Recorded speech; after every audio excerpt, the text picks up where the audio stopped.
दोस्तों आज के इस वीडियो में मैं आपको बीए परीक्षा में होने वाले उन 15 गलतियों के बारे में बताऊंगा जिन गलतियों की वजह से बहुत सारे लोग फेल हो जाते हैं और बहुत सारे लोगों का नंबर बहुत ही कम आता है। तो अगर आप उन 15 गलतियों के बारे में जानना चाहते हैं तो इस वीडियो को पूरा अंत तक जरूर देखिएगा, क्योंकि इस वीडियो से आपको बहुत कुछ सीखने को मिलेगा जो कि बीए एग्जाम में काम करेगा। तो आइए देर न करते हुए वीडियो को शुरू करते हैं और उन 15 गलतियों के बारे में जानते हैं। दोस्तों पहली गलती की बात की जाए तो ज़्यादातर लोग क्या करते हैं कि प्रश्न संख्या उत्तर संख्या लिखते समय तीर का निशान बनाते हैं और हेडिंग लिखते समय स्टार बनाते हैं।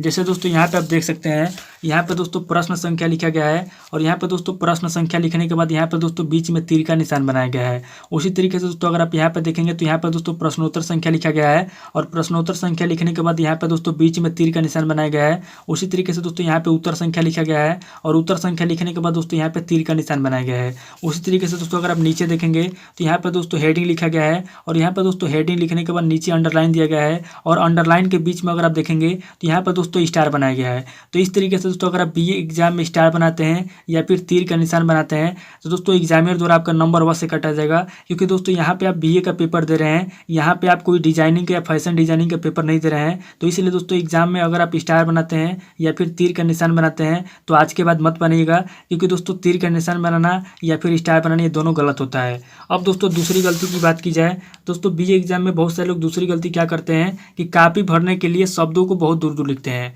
जैसे दोस्तों यहाँ पर आप देख सकते हैं, यहाँ पे दोस्तों कॉपी भरने के लिए शब्दों को जो है कि बहुत दूर दूर लिखा गया है। यहाँ पे दोस्तों अगर आप शब्दों के बीच की दूरी देखेंगे तो यहाँ पे दोस्तों शब्दों के बीच की दूरी बहुत ज़्यादा है। तो यहाँ पर दोस्तों ज़्यादातर लोगों के दिमाग में क्या होता है, ज़्यादातर लोग ये सोचते हैं कि अगर मैं शब्दों को दूर दूर लिखूंगा तो इससे मेरी कॉपी बहुत जल्दी भरेगी और जब कॉपी बहुत जल्दी भरेगी तो मेरे को नंबर बहुत ज़्यादा मिलेगा। लेकिन दोस्तों एग्जाम में ऐसा बिल्कुल भी नहीं होता है, क्योंकि कॉपी चेक करने वाले जो एग्जामिनर होते हैं दोस्तों पागल नहीं होते हैं। उनको पता चल जाता है कि कॉपी भरने के लिए जो है शब्दों को बहुत दूर दूर लिखा जाता है और इसलिए दोस्तों जब उनको पता चलता है तो आपका पूरा नंबर काट लिया जाता है। तो दोस्तों एग्जाम में आपको इतना दूर दूर शब्दों को नहीं लिखना है। अगर आप शब्दों को इतना दूर दूर लिखेंगे तो आपका नंबर दोस्तों बिल्कुल काटा जाएगा, इसमें कोई गुंजाइश नहीं है। तो इसलिए दोस्तों आज के बाद अगर आप ये दूसरी गलती करते हैं, यानी कि अगर आप शब्दों को बहुत दूर दूर लिखते हैं, तो आज के बाद शब्दों को बहुत दूर दूर मत लिखिएगा। शब्दों को दोस्तों न तो ज़्यादा पास पास लिखना है और न ही शब्दों को ज़्यादा दूर दूर लिखना है। शब्दों को एक मीडियम में लिखना है, यानी कि शब्द आपके न तो ज़्यादा पास पास होना चाहिए और न ही शब्द बहुत दूर दूर होना चाहिए। जैसे दोस्तों यहाँ पे देख सकते हैं, यहाँ पर दोस्तों शब्दों की दूरी बहुत ज़्यादा है, तो इतना दूर दूर आपको शब्दों को नहीं लिखना है। दोस्तों एग्जाम में आपको कॉपी नहीं भरना है, आपको प्रश्न का उत्तर देना है। आपको प्रश्न का उत्तर अच्छे तरीके से समझाते हुए एक्सप्लेन करते हुए लिखना है। आपको ये गलती नहीं करना है कि शब्दों को बहुत दूर दूर लिखना है, ये गलती आपको नहीं करना है। अब दोस्तों तीसरी गलती की बात की जाए तो यहाँ पर दोस्तों तीसरी गलती बहुत सारे लोग क्या करते हैं कि शब्द गलत होने पर काटपीट करते हैं और गलतियों को छुपाने के लिए व्हाइटनर का प्रयोग करते हैं। जैसे दोस्तों यहाँ पर आप देख सकते हैं, यहाँ पे दोस्तों शब्द गलत होने पे शब्दों को काटपीट किया गया है और यहाँ पे दोस्तों गलतियों को छुपाने के लिए व्हाइटनर का प्रयोग किया गया है। दोस्तों बीए एग्जाम में अगर उत्तर लिखते समय अगर आपसे कोई शब्द गलत हो जाता है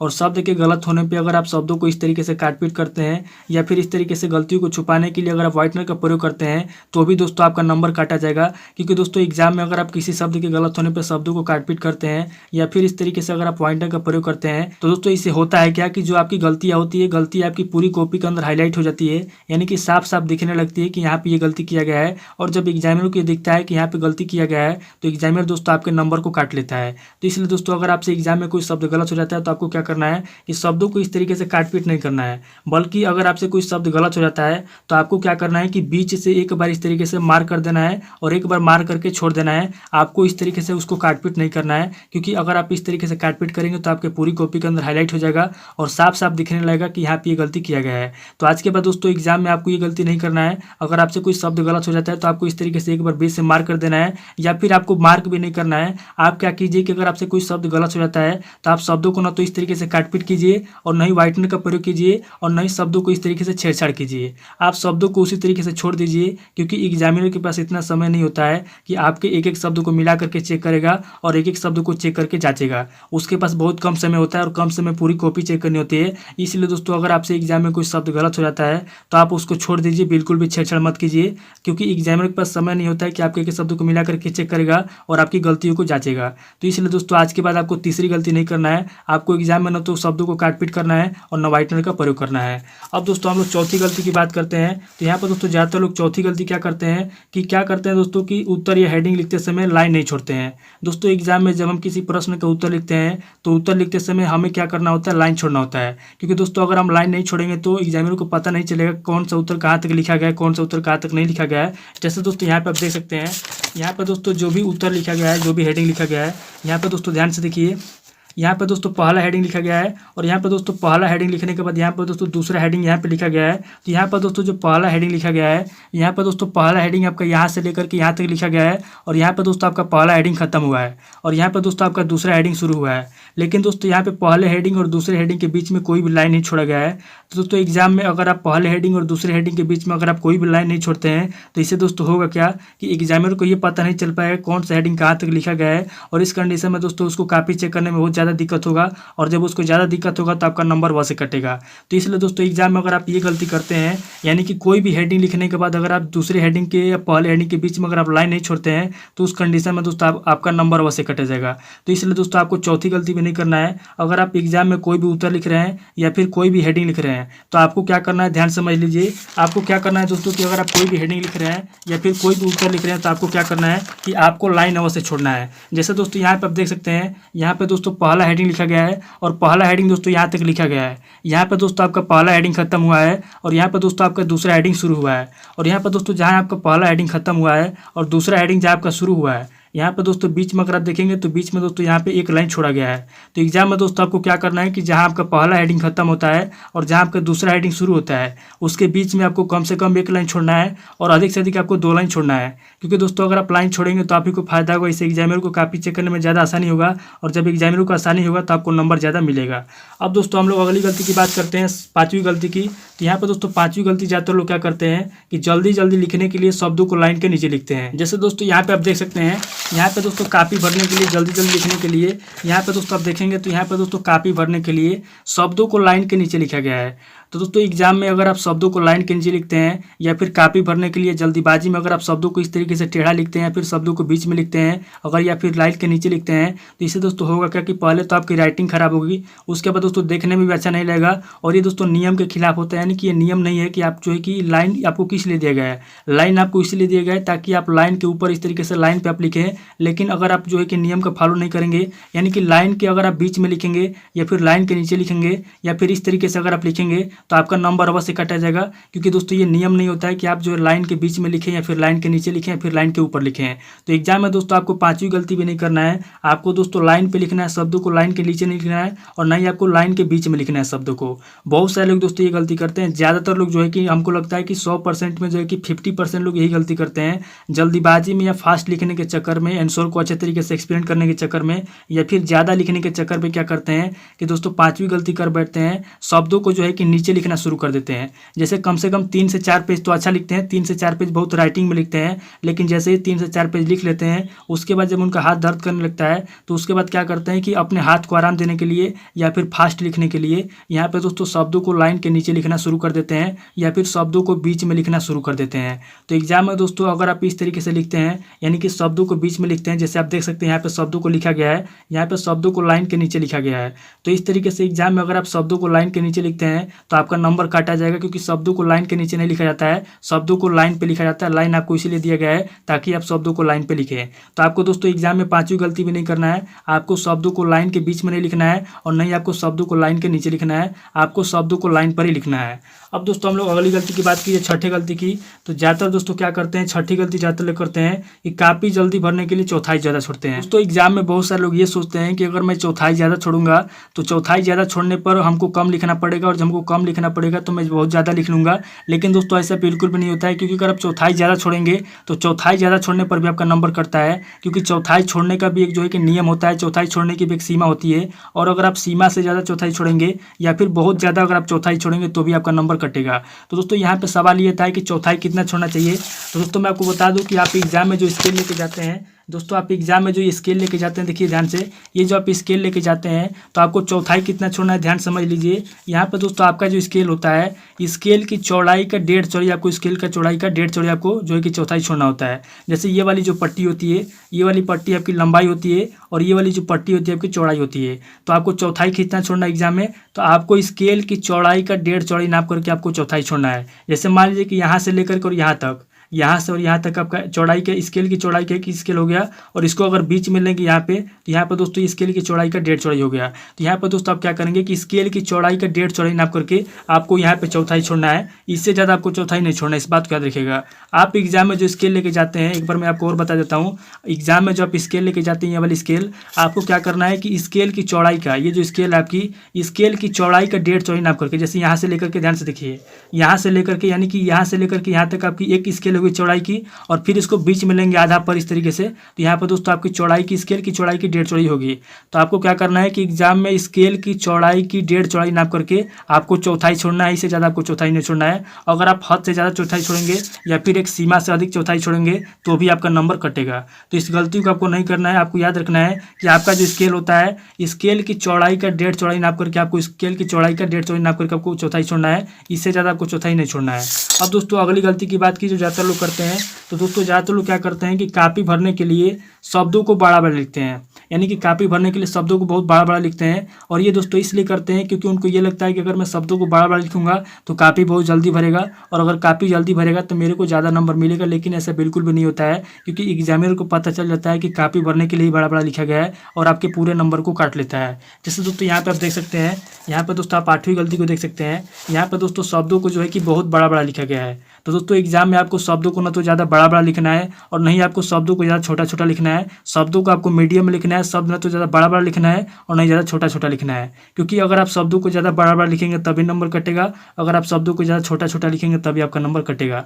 तो एग्जाम में आपको याद रखना है, शब्दों को ना तो ज़्यादा बड़ा लिखना है और नहीं आपको शब्दों को ज़्यादा छोटा लिखना है। शब्दों को आपको मीडियम में लिखना है, जिस तरीके से आप हमेशा लिखते हैं। अब दोस्तों अगली गलती की बात की जाए तो ज़्यादातर लोग क्या करते हैं कि एग्जाम में हेडिंग लिखने के लिए या फिर उत्तर लिखने के लिए जेल पेन या स्केच का प्रयोग करते हैं। दोस्तों एग्जाम में बहुत सारे लोग क्या करते हैं कि हेडिंग लिखने के लिए या फिर उत्तर लिखने के लिए या तो जेल पेन लेकर जाते हैं या फिर स्केच का प्रयोग करते हैं। दोस्तों जेल पेन या स्केच से लिखने में कोई बुराई नहीं है, आप इसे लिख सकते हैं, लेकिन दोस्तों इसके दुष्प्रभाव ये होते हैं कि अगर आप जेल पेन या स्केच का प्रयोग करते हैं, इससे ये होता है कि इसकी जो स्याही होती है दोस्तों बहुत फैलती है और ये दोस्तों पेज के दूसरे साइड पर भी उतर जाती है और पेज के दूसरे साइड के जो अक्षर होते हैं उसको भी खराब कर देती है। जैसे दोस्तों यहाँ पे मैं आपको जेल पेन और स्केच दोनों से लिख करके दिखाऊंगा और आप देखिएगा दोस्तों कि इसे लिखने पे क्या होता है, आपके जो अक्षर होते हैं उसको खराब कर देती है। तो यहाँ पे दोस्तों मैं आपको लिख करके दिखा रहा हूँ, ध्यान से देखिएगा। यहाँ पे दोस्तों मान लीजिए अगर आप जेल पेन से लिख रहे हैं, यहाँ पे मैं जेल पेन से आपको लिख करके दिखाऊंगा।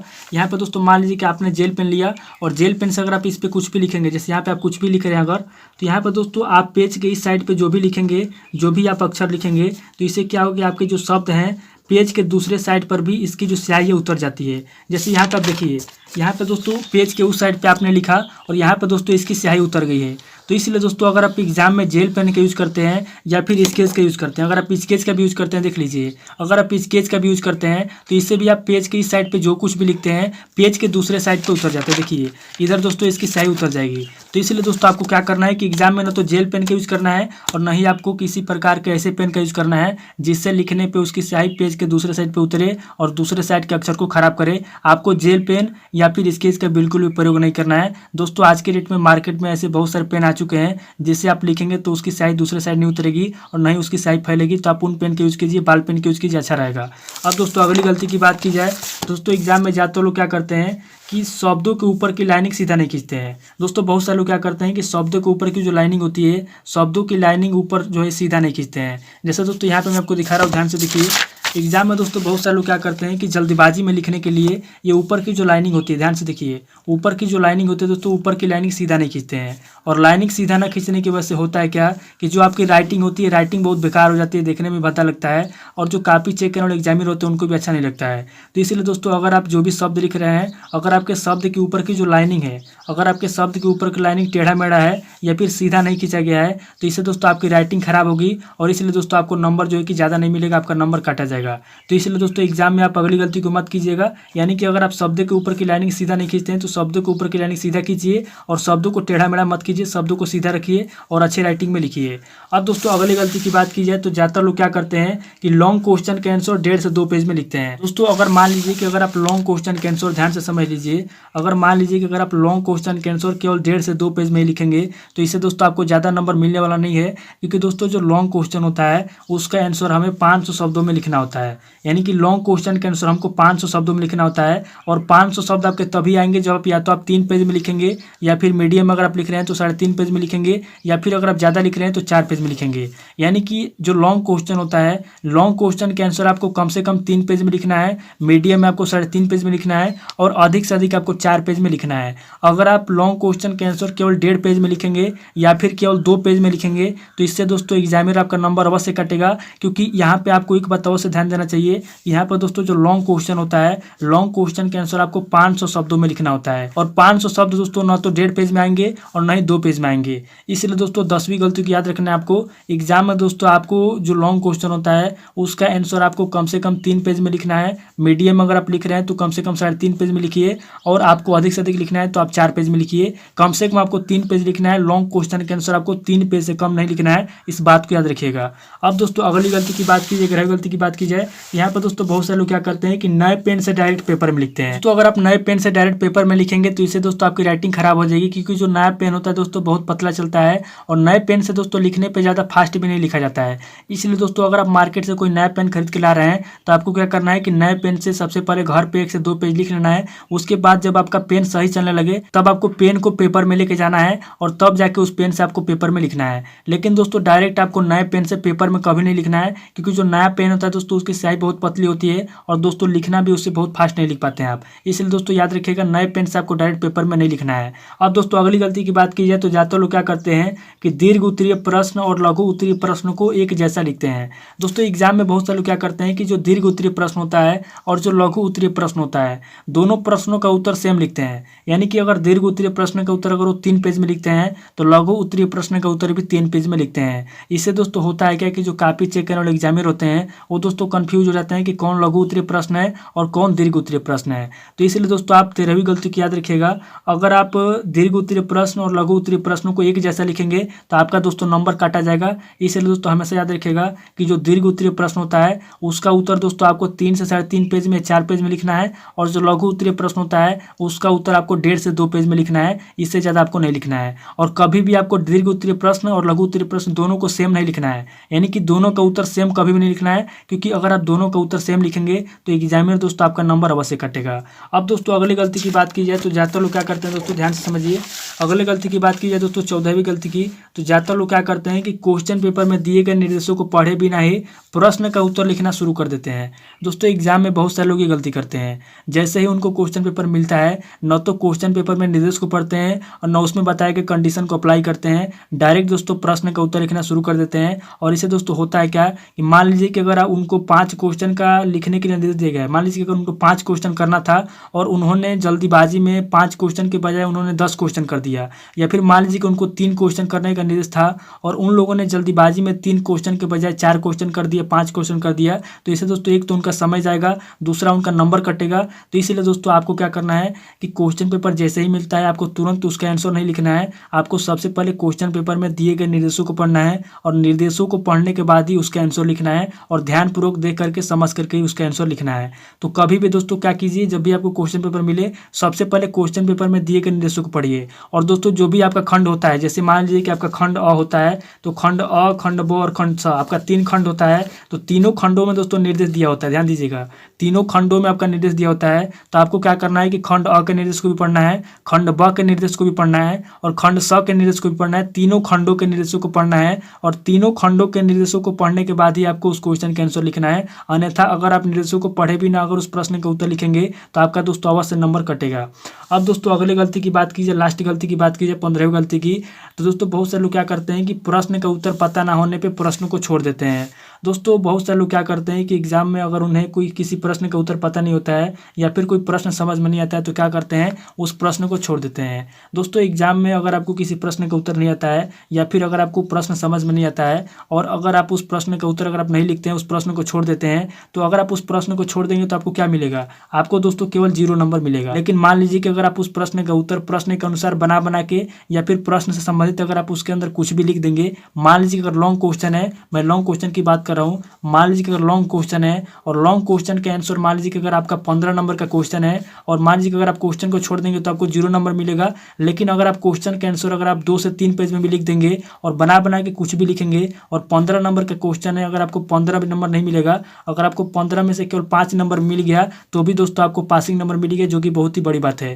तो इसलिए दोस्तों एग्जाम में अगर आपको कोई प्रश्न समझ में नहीं आता है या फिर किसी प्रश्न का सटीक उत्तर अगर आपको पता नहीं है तो आप उस क्वेश्चन को मत छोड़िए, बल्कि उस क्वेश्चन के आंसर आप बना बना के लिखिए। आपके मन में जो भी आता है या फिर उस प्रश्न से संबंधित आपको जो भी याद आता है उस प्रश्न से संबंधित आपको क्या करना है कि प्रश्न से संबंधित प्रश्न से मिलता जुलता आपको बना करके उस प्रश्न का उत्तर लिख देना है, लेकिन आपको प्रश्न को नहीं छोड़ना है। तो दोस्तों इस वीडियो के अंदर हम लोगों ने जान लिया 15 गलतियों के बारे में। दोस्तों ये 15 गलतियां हैं जो एग्जाम में बहुत सारे लोग करते हैं। दोस्तों आज के बाद आपको इन गलतियों में से किसी भी गलती को नहीं करना है, क्योंकि अगर आप किसी भी गलती को करेंगे तो इससे दोस्तों आपका नंबर कटेगा और आपका ही नुकसान होगा। तो दोस्तों आज इस वीडियो को मैं भी स्किप करता हूँ, मिलता है आपसे नेक्स्ट वीडियो में। अगर आपको वीडियो अच्छा लगा तो वीडियो को लाइक कीजिए, शेयर कीजिए और अगर आप चैनल पर नए हैं तो चैनल को सब्सक्राइब कीजिए। थैंक यू दोस्तों।